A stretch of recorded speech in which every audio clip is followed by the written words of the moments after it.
Lillahi ta'ala. Let's continue going over the explanation of this classical poem, Al-Manzumatul Bayquniyyah, the Bayquni poem in hadith terminology.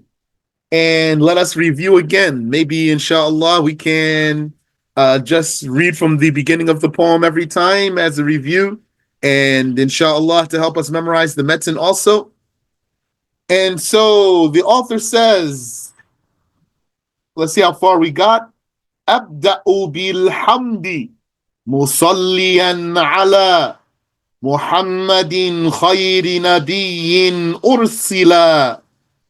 I start with the praise as one who makes salat upon Muhammad, the best prophet sent. يعني خير نبي أرسل, it means the best sent prophet. وذين أقسام الحديث عدة, and these, so he said these means either something on his mind, and these, that's what he's pointing at when he says these, or it means he already wrote everything and then he came back and added an introduction, and so he's pointing to something that's already written. وَذِي مِنْ أَقْسَامِ الْحَدِيثِ عِدَّةٌ, and these are some of the divisions of hadith, counted or in number. And you know, he's going to give us 34 here in this light poem. وَكُلُّ وَاحِدٍ أَتَى وَحَدَّهُ, and each one, yani each division, each qism came wahadda, with its definition. This wow is called wow al-ma'iyyah. The wow that means ma'a, with, the wow of withness. So it means ma'a haddihi. Each one came with its definition. And you know, he means, or an example instead of a definition. أولها الصحيح, the first of them, the first of those aqsam, the first of them is as-sahih, the sound hadith. And he means in particular the one that's sound by itself. That's what he means right here.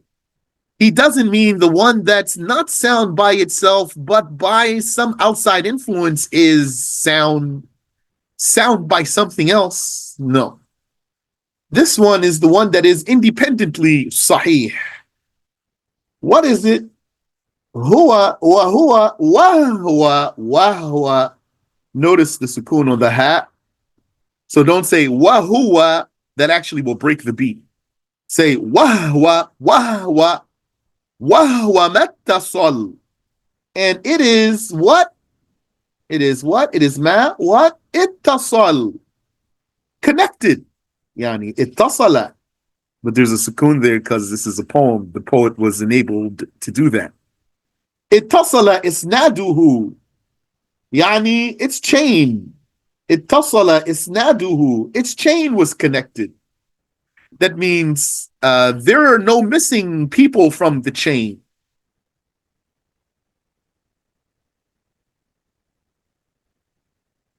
وَلَمْ يَشُذَّ, and it's not irregular. Is there anyone who can tell me what it means to be an irregular hadith? Anyone who can tell me what it means to be an irregular hadith?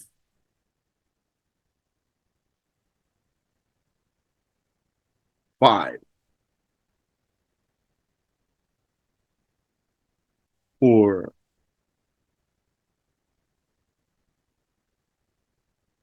three,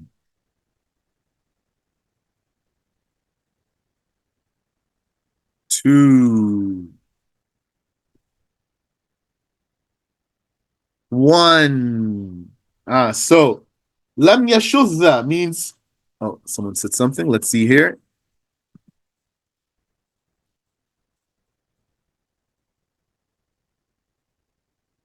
Said someone is missing from the chain? No. Where there's a contradiction, not exactly. It does not have an effective defect, no. So good thing we're reviewing.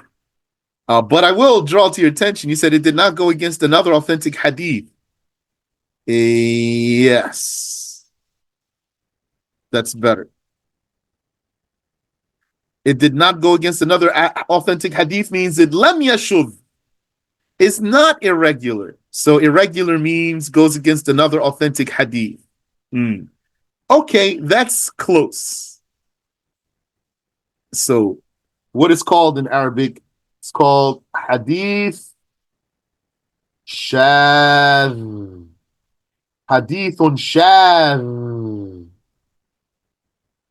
Shadh means it has shudhudh. Shudhudh is the attribute. Irregularity. So an irregular hadith, a shadh hadith, is one that has shudhudh, irregularity. Irregularity or anomaly means the hadith by itself appears to be authentic. There is nothing about it without comparing it to something else that warrants rejecting it. But when we compared it to something else, we could not merge those two. And in fact, the one that it is against is stronger than it in one way or another. Stronger than it somehow. There's more than one way that it could be stronger than it. Like, could just have a stronger narrator. A more reliable one, that means. Or could be narrated by more people. So it makes it less likely that the solitary one is the right one and that the numbers of people are wrong.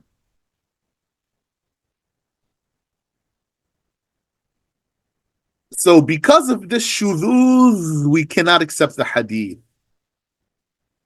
Had it not been for the other narration, we would have accepted it. So really, a shadh hadith is a weak one. In reality, it is defective. But it's a hadith that its defect actually is undiscovered. Where did the defect creep in? How did this happen? It's undiscovered, other than that it's contrary to a more reliable narration. And so we're going to take the more reliable one and reject the less reliable one.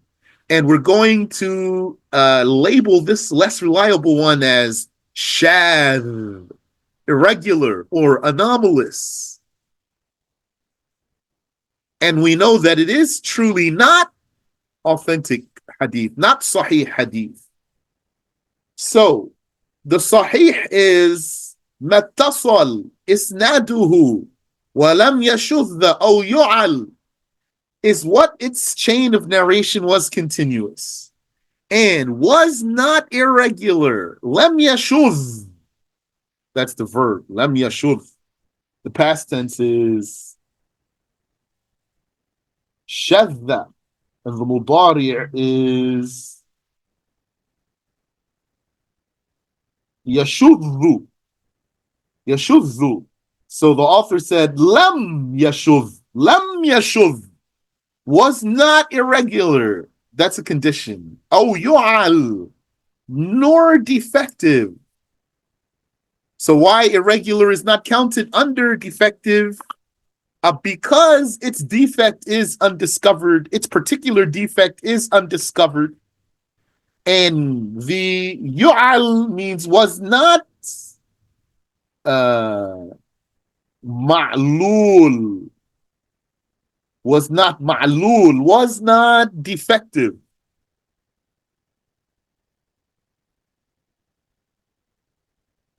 Why the shadh is not ma'lul? It technically is, but we're able to separate it into its own category for the lack of discovering what went wrong in it. While the ma'lul, the actually defective one, is the one that its defect is discovered. And what's meant here in particular is that its defect, though, is obscure. It does have a discoverable defect that is obscure, though, and no one discovers this defect but the well-trained expert, hafiz of hadith.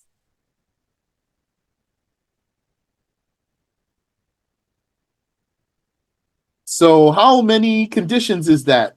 Mattasala isnaduhu, that's one condition. Walam yashudha, that's second condition. It's not irregular. Oh, yu'al, it's not defective. Third condition. Yarwihi adlun, a, a trustworthy, upright one narrates it. Dabitun, precise. And here, the precision, as you know, is, who can tell me, what is the precision we are talking about right here? What is the dabit? So, dabit is the one who has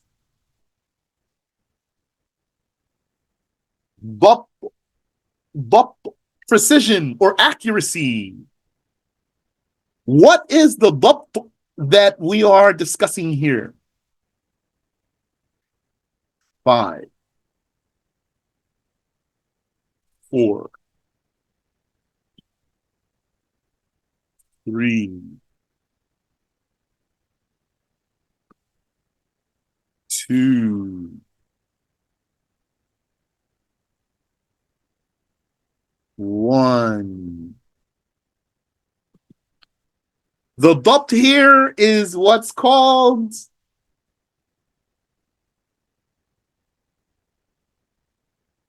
a dabt tam. Perfect precision, perfect accuracy.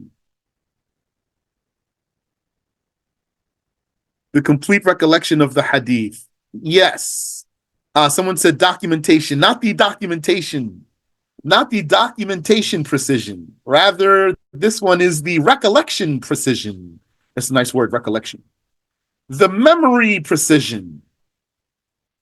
The complete recollection of the hadith, meaning here that this person can recall his hadiths whenever he wants.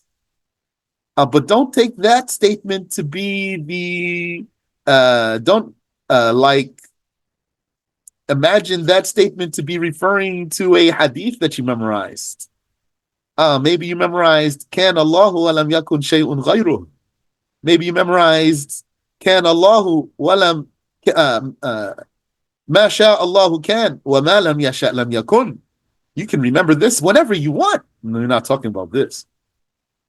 We're talking about here a person, he memorized thousands, tens of thousands, hundreds of thousands of hadiths with their chains of narration.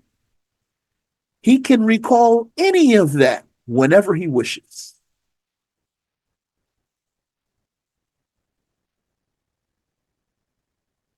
That's the perfect precision. So in the poem, the author didn't specify what kind of precision.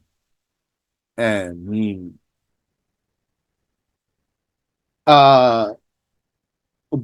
he didn't specify what kind of dabit, but it's known which one he means here because he is discussing what? The Sahih Hadith. So then everything that goes with the Sahih is what goes here. And this adl is the fourth condition. And this dabit is the fifth condition. And there are 5 conditions for a hadith to be authentic by itself. And what are these conditions, by the way? These are conditions of blank. Tell me, please. Conditions, we are now talking about shurut, conditions of what? You can tell me English or Arabic.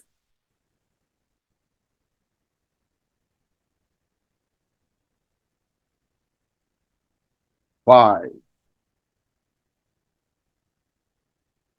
4,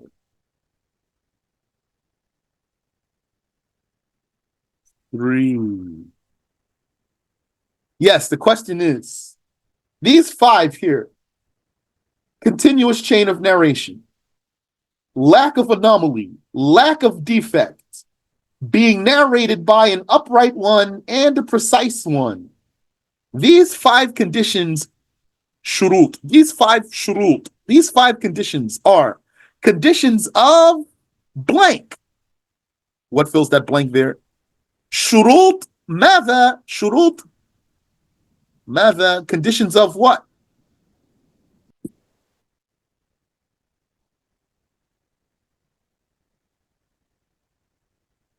Not صحيح, not صحة. These are called شروط القبول. شروط القبول. Conditions of acceptance. So, what is the definition of a sahih hadith, please? A sahih hadith is what?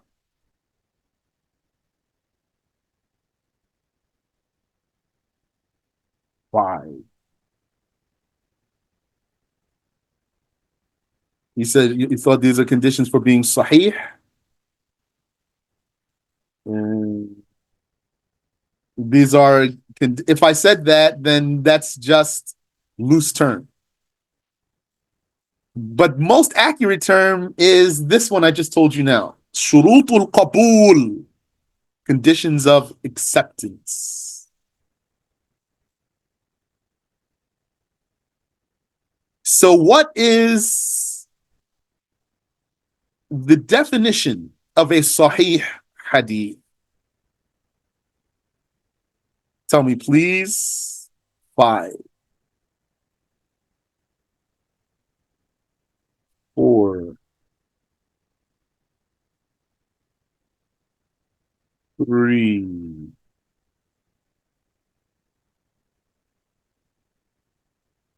2. I didn't say what I want you to say. Uh, no, the definition, not the conditions, the definition. Okay. There's another definition I gave to you. You said a hadith which is most authentic and reliable due to its narrators. There it is. Thank you very much. Fulfills the highest levels of acceptability. That's Sahih Hadith. Sahih Hadith is a hadith that fulfills the highest levels, or if you want, instead of the word levels, say shurut, the highest conditions of acceptability.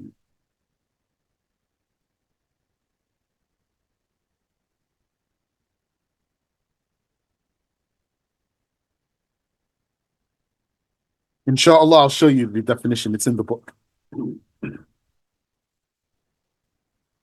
So these are conditions of acceptance.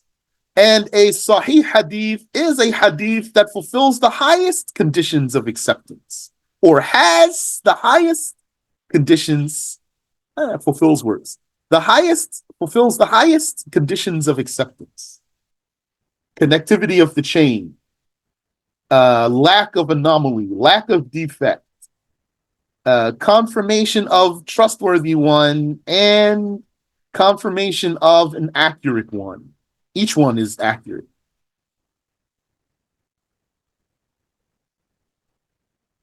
So these are the conditions of a Sahih Hadith. Sahih by itself. And the author added more for clarity. عن مثله يرويه عدل ضابط عن مثله. An upright, accurate one narrates it from his likes. That means the one before him from whom he took is also upright and accurate. And the one before him is also upright and accurate. And every single one in the chain is upright and accurate. So what's the quality of this upright, accurate one? مُعْتَمَدٌ فِي ضَبْطِهِ وَنَقْلِهِ. He is reliable in his accuracy and his documentation. Mu'tamad, so he is called, as I mentioned for you before, Hujjah. It's Mu'tamad. He's what they call in hadith science, Hujjah, the person himself, he or she. The reliable narrator is a Hujjah.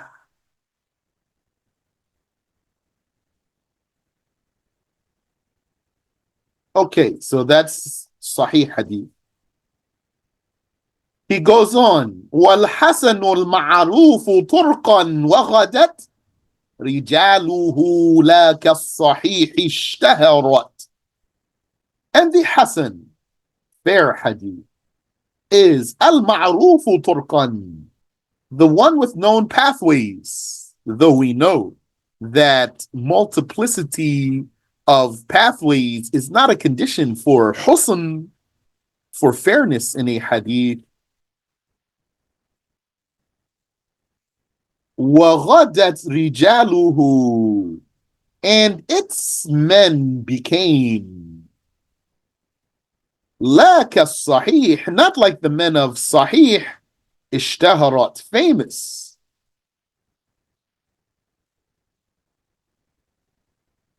Yani, the men of the Hasan Hadith became famous, unlike the fame of the authentic Hadith narrators, the Sahih Hadith narrators.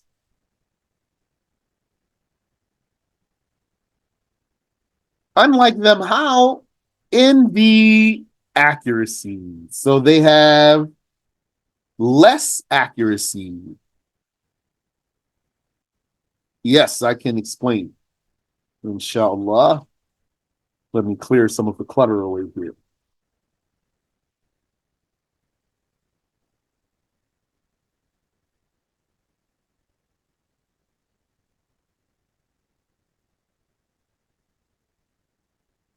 So, Al-Hasan.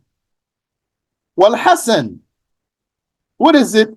Al-Ma'rufu Turqan, he says. That's how he defined it right here. Al-Ma'rufu Turqan. It's the one that has known pathways. So this is not the definition of the Hasan Hadith. But then he said something that is acceptable. وَغَدَتْ رِجَالُهُ لَا كَالصَّحِيحِ اشْتَهَرَتْ. And its men became famous, not like the Sahih. Its men became famous, unlike the Sahih. This means its men, meaning its narrators, men or women, became famous, unlike the fame of the Sahih narrators.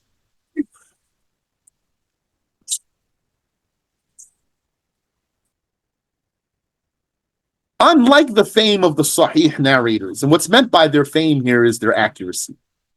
They became known for their accuracy, but not the same accuracy as that of Sahih narrators.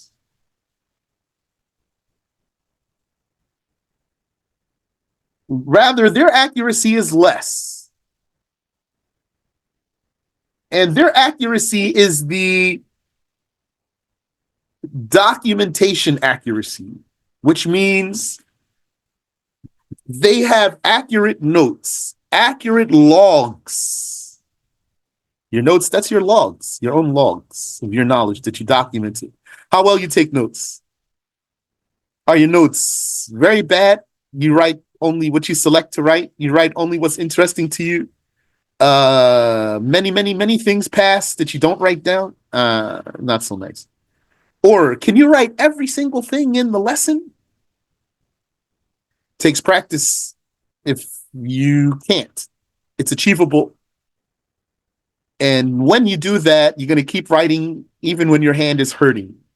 And that's what's inshallah going to raise your status to Allah and in the knowledge. That's part of your service to the knowledge. You're writing, and your hand is hurting. And not only that, maybe your back is hurting because you're crouched over sitting on the floor. And maybe your foot is asleep, as they say, is numb because you can't even move your foot because actually there's somebody right in front of you. And there's somebody right behind you. Your back hurts, your posture is hurting, you can't move too much, your hands hurts, and you are involved in all kind of blessing right now. And your notes are good. Your notes are good. Why? Because you check them, not just because you think you're like that. Because you check them, you reread them, you read with others, you reviewed, you compared notes. You made sure everything you have is good and accurate. Now your logging is accurate. And now you're going to protect your book too.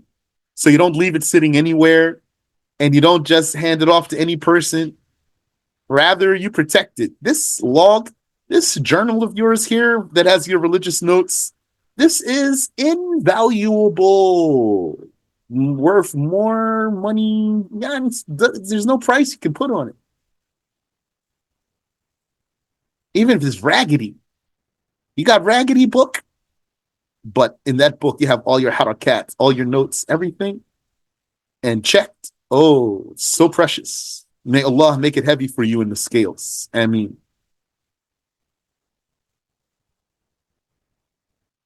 These ones, they are reliable too, although they need to rely on their books. So this is lower level, and this is the true difference between Hasan and Sahih. So what is the Hasan Hadith? Yani Hasan Hadith also fulfills what? Also fulfills Shurutul Qabul,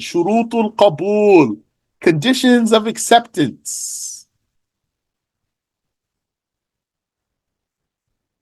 But a Hasan Hadith is what? It is the Hadith that has the lowest conditions of acceptance. The lowest conditions of acceptance.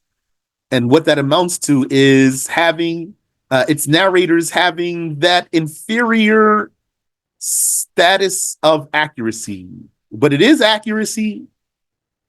Nevertheless, it is accuracy. So they are acceptable.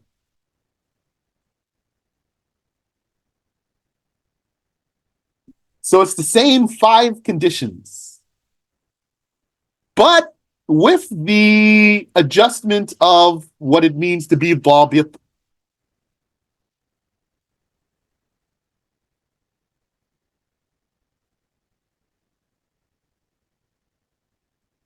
Okay. And then we said, وَكُلُّ مَا عَنْ رُتْبَةِ الْحُسْنِ قَصُرٍ فَهُوَ الضَّعِيفُ وَهُوَ أَقْسَامًا كَثُرٍ. So, you know that here. فَهُوَ, don't say فَهُوَ. And وَهُوَ, don't say وَهُوَ. You'll break the beat.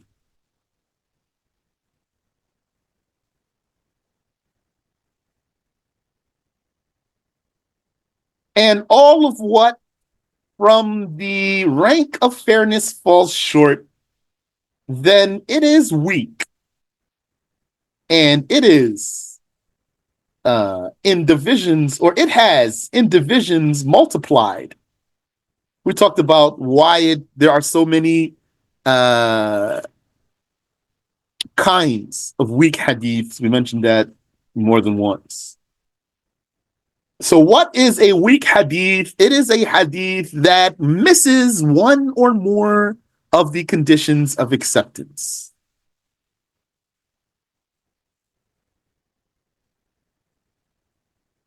وَمَا أُضِيفَ لِلنَّبِي الْمَرْفُوعُ وَمَا لِتَابِعٍ هُوَ الْمَقْطُوعُ. And whatever is attributed to the Prophet is raised or elevated. Marfu'. whether it has continuous chain or not, whether it's authentic or not.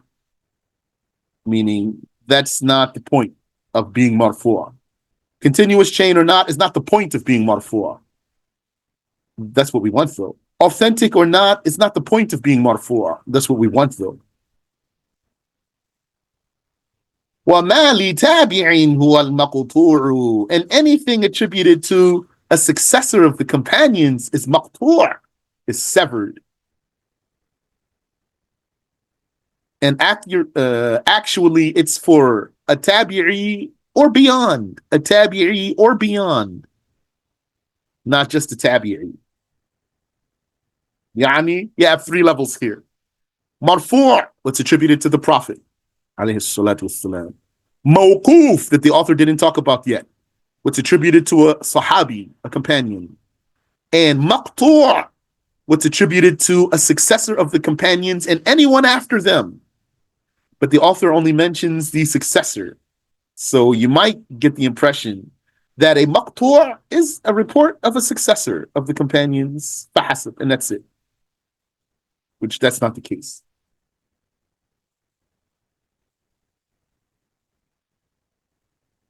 So you can see this Bayquniyyah poem, it is for sure useful, but needs some attention to some things.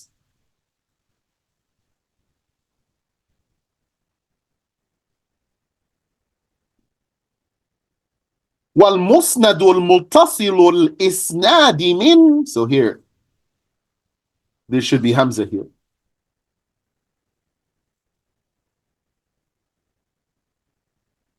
والمسند المتصل الإسناد من راويه حتى المصطفى ولم يبن.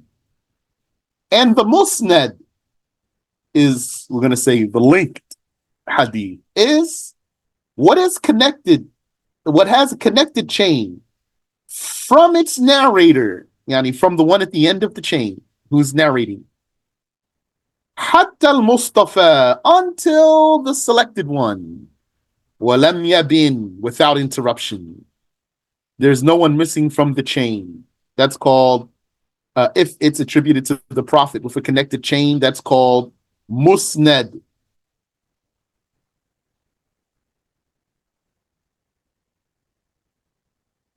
Someone suggested that I test the brothers and sisters today. But if how some of the things are being answered is an indication of your study, may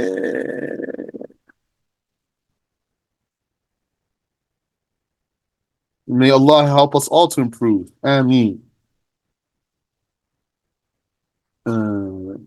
Okay, so if I ask you, what's musnad hadith?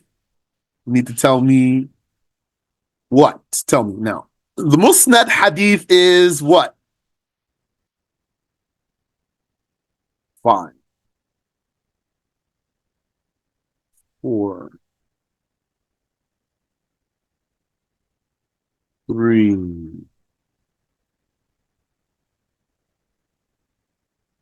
2,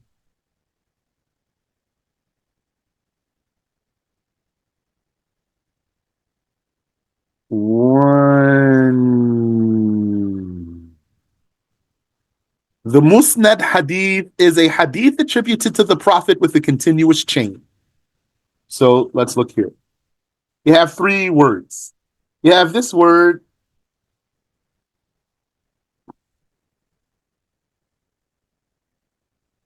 marfu'.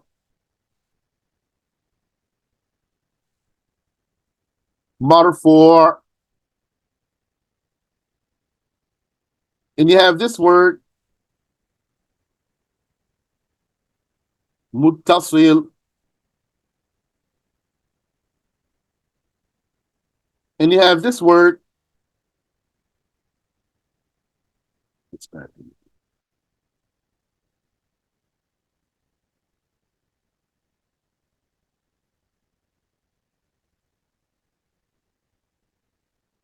Musnad. So what's marfu'? Marfu' is attributed to the Prophet. alayhi salatu wassalam. What's muttasil? Muttasil means connected chain, uninterrupted chain, a hadith narrated with uninterrupted chain. What's musnad? Musnad is when both of these are true about one hadith. That's why the author said here, والمسند المتصل الإسناد من راويه حتى المصطفى. The musnad is the one with the connected chain from its narrator back to Al-Mustafa. And then he said, وَلَمْ يَبِنْ. That's emphatic because he already said muttasil. Just by saying muttasil, connected, means lam yabin. It wasn't severed.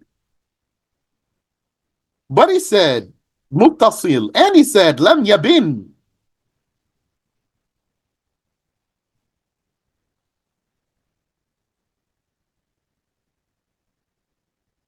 So then musnad hadith is not a hadith of the companions, and it's not a report of a successor.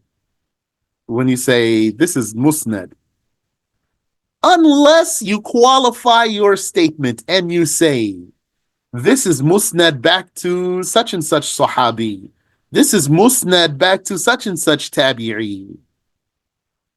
But if you just say musnad only, then it's marfu'. It's a prophetic hadith with a continuous chain. وما بسمع كل راو يتصل إسناده للمصطفى فالمتصل. And what? Anything by the hearing of each narrator, its chain connected, and anything by the hearing of each narrator, its chain connected. So anything that had a connected chain by each narrator hearing from the one before him or her. Lil Mustafa, he said, back to the Mustafa, to the selected one. Fal muttasil, then that's a connected hadith. But, like we said, he's saying here, Lil Mustafa is not a condition here. For a muttasil hadith, talking about here, muttasil hadith, fal muttasil, to be a muttasil hadith, then it's not a condition that it is back to al-Mustafa, not a condition. So this line of the author gives the impression that it won't be a muttasil hadith unless it goes back to the Prophet, and that's not the case.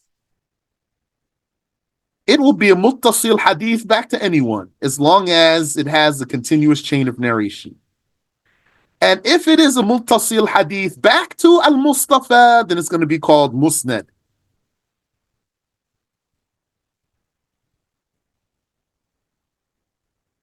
مسلسل قل ما على وصف أتى مثل أما والله أنباني الفتى. And a series, say about it. It is what came with a description. That's too vague to be an accurate definition. So he didn't accurately define it there, but he did give examples. Mithlu, like, Ama wallahi ambani al-fata, for every narrator to say, by God, the young man told me that he said, by God, the young man told me such and such. And he said, by God, the young man told me. So every narrator in the chain is narrating in this way. كَذَاكَ قَدْ حَدَّثَنِيهِ قَائِمًا. And also, for every narrator to say, and he told me the hadith while standing. That from Fulan, who told him the hadith while standing. From Fulan, who told him the hadith while standing. أو بعد أن حدثني تبسما. Or for every narrator to say, And after he told me the hadith, he smiled. That Fulan told him. And after he told him the hadith, he smiled. That Fulan told him. And after he told him the hadith, he smiled. So that's called musalsal, a series. So that's about the chain. Yani, that's a feature that appears in the chain of the hadith sometimes.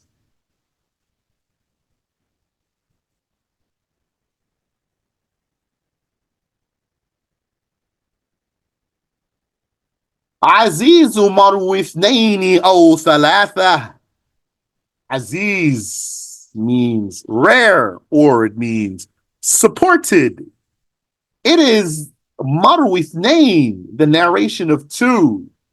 أو ثلاثة, or three. Now, to be the narration of two is enough to make it Aziz narration. And for the author to say, or three, this is right. If he means by saying or three, not less than two. Meaning, at every level, the hadith is narrated by at least two. Two companions narrated it from the Prophet, and two successors narrated it from the companions, and two followers of the successors narrated it from the successors. But don't get the wrong impression here, because that sounds like we're saying, for example, had there been the Prophet, if this P here represents the Prophet alayhi salatu wassalam, and then from him, two companions, and then from them, two successors. No, not like this necessarily. And some scholars said this doesn't exist, but could be that we're saying from the Prophet alayhi salatu wasalam, at least two companions narrated a hadith.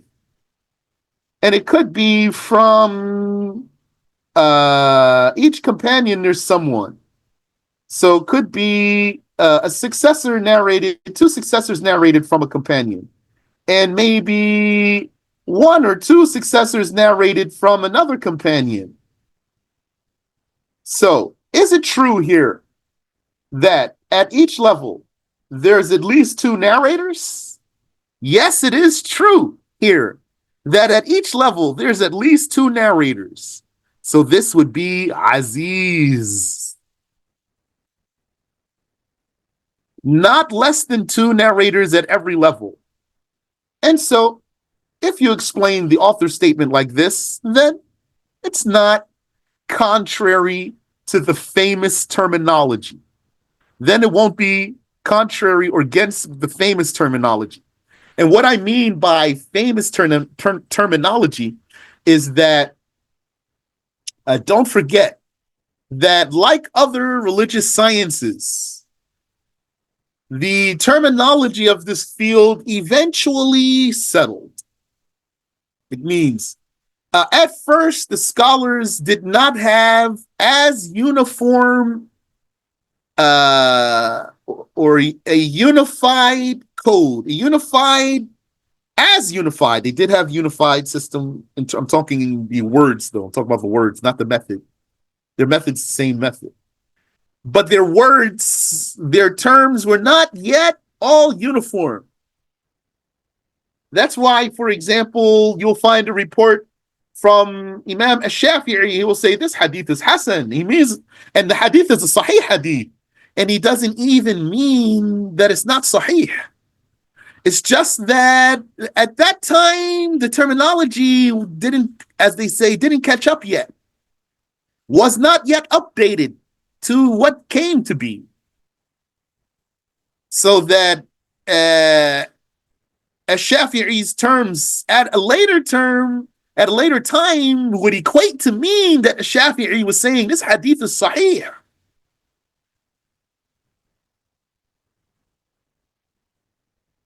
So part of learning hadith science is learning how the scholars differed about their words, What are the words that some of them used? At-Tirmidhi has some special terms, and other scholars, Abu Dawood, he has some terms. What do they mean by these words that they say? So, just like Hasan Hadith, there's a lot of talk about what a Hasan Hadith is. And what we said today is what the terminology settled to. What, yani, when the dust settled, as they say, that's what it came to be. That's what came to be the definition of the Hasan Hadith.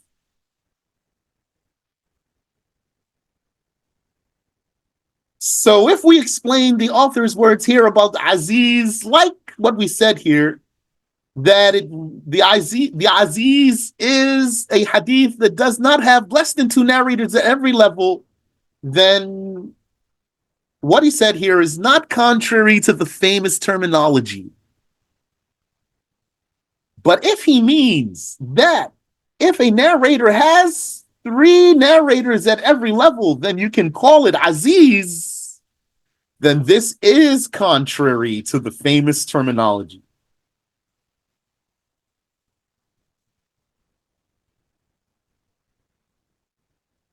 And then he said, مشهور مروي فوق ما ثلاثة. The mashhur means famous or popular. He defined it as marwi fawqa ma thalatha, a narration of more than three. And this is contrary to the famous terminology. What's famous is that the mashhur hadith is the narration of three, not fawqa. So he said fawqa, not fawqa thalatha, at least three. He's saying it is the narration of above three. That's not what the famous definition is.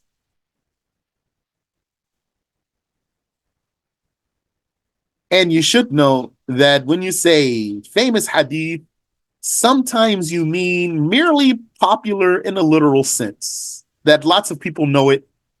And you don't mean famous in the technical sense. Technical here means in hadith science. So you might want to ask sometimes, if you're in a lesson and a sheikh says, as for the famous hadith, and if you wanted to be sure, sheikh, what did you mean when you said famous hadith here? Did you mean it's technically famous, or did you mean it's literally famous? So he might tell you, no, I meant it's literally famous. So I did that once with Sheikh Samir, and he told me, no, literally famous, not technically famous. So had I assumed, I could have taken that the wrong way. And don't forget, sometimes a context proves something for you. Don't be a person who can't read a context. Then the author said, وَعَنْعَنٌ كَعَنْ سَعِيدٍ عَنْ كَرَمٍ. The mu'an'an hadith is a hadith that has a chain in which there is something like an Sa'id, an Karam, an Fulan, meaning from so-and-so, from so-and-so, from so-and-so. And this is how the chain goes, or a portion of it. That's called an'ana. An'ana. I listened back to the recording. At one point, I slipped and I said, mu'an'ana. Mu'an'ana. And I meant to say an'ana only, not mu'an'ana. An'ana, that's the quality that exists in this chain. And such a hadith that has this quality of an'ana is called mu'an'an.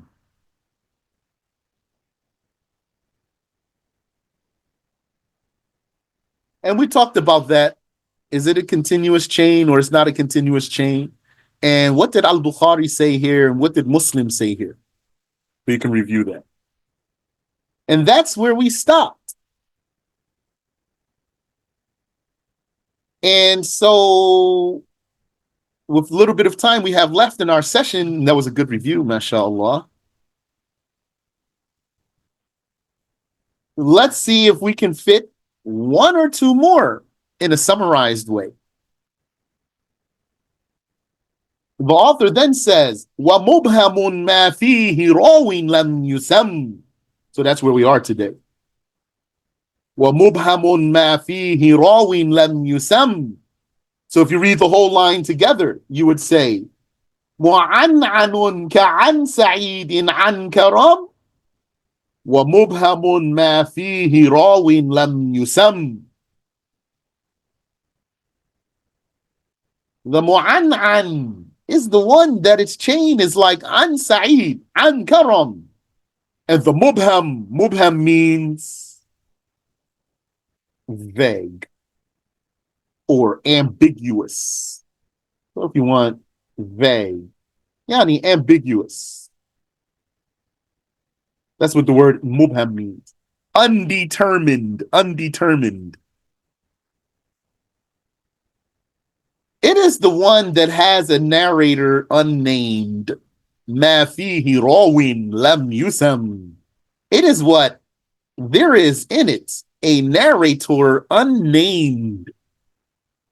So, for example, in the chain says, An Fulan. Fulan is someone's name. An Fulan, Ibn Fulan. Al Fulani, who heard from Fulan. Al Fulani, who heard from Fulan Ibn Fulan. Al Fulani, who heard from a man, who heard from Fulan. Abu Fulan. So when you found that there in that chain where it says, who heard from a man, an rajul, from a man, or an sheikh, from a sheikh, then this is called mubham. And then such a hadith will not be acceptable unless the identity of this ambiguously mentioned narrator appears in another hadith, in another version, in another chain that clarifies for us who he is here. And the scholars have that. So now we're not saying all those words. We just want to unravel this metin here for us babies here. This baby spoon. We're eating baby spoons here.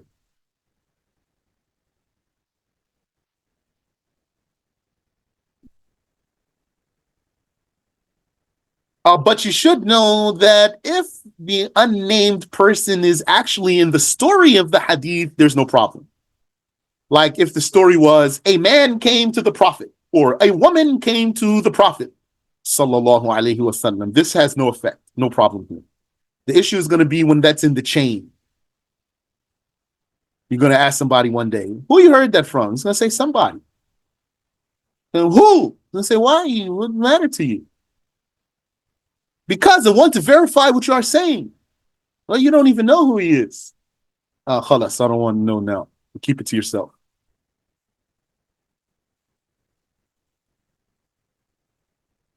Or one day somebody might say to you, I'll tell you, but the one who told me, he doesn't accept for me to tell you. Or someone might say to you, but you need to swear to me not to tell anybody who told me.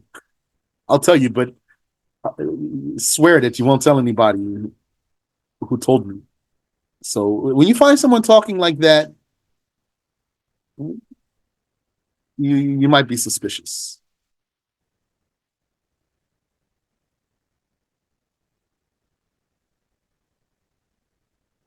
But let's stop there. So we just did a big review right now.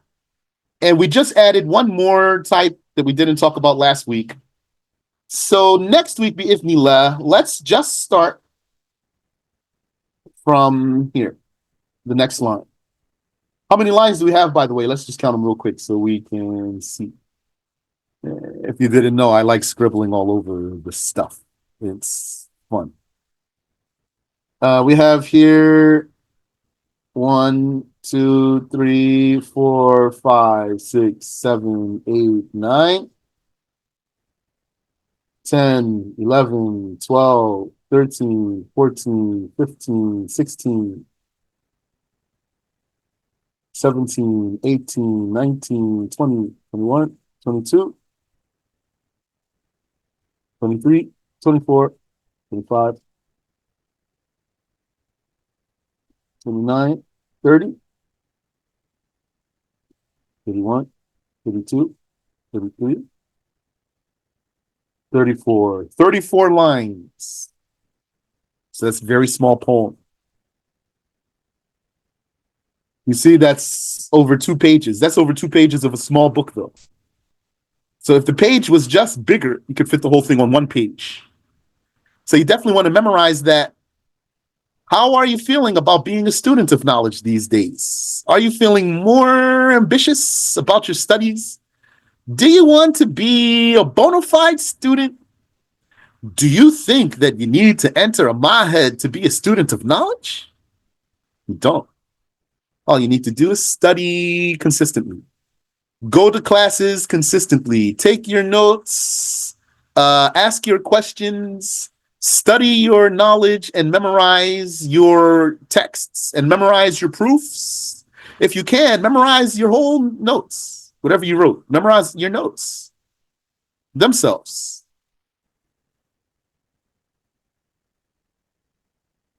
MashaAllah.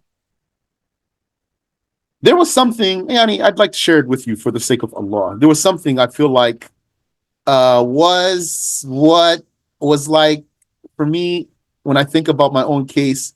First thing that made me, or my first embarking into studying, because when I was a new Muslim, I started taking notes. And yeah, my notes were so weak. I'll just write a word here, 2, 3 words here, just a quick list here, like that, missing many things. Okay. But I did have notes, and I was still in high school. And once I was in high school, American high school, learning lots of things, not actually, that was sarcasm. So I was in high school, American high school, really not learning anything, just in class. And I had my notes with me, and then Allah willed for it to cross my mind. And I said, why don't I just memorize what's here in my notes? And I think that's the first time I started doing like that. Oh, you. Do you have any question I can answer for you?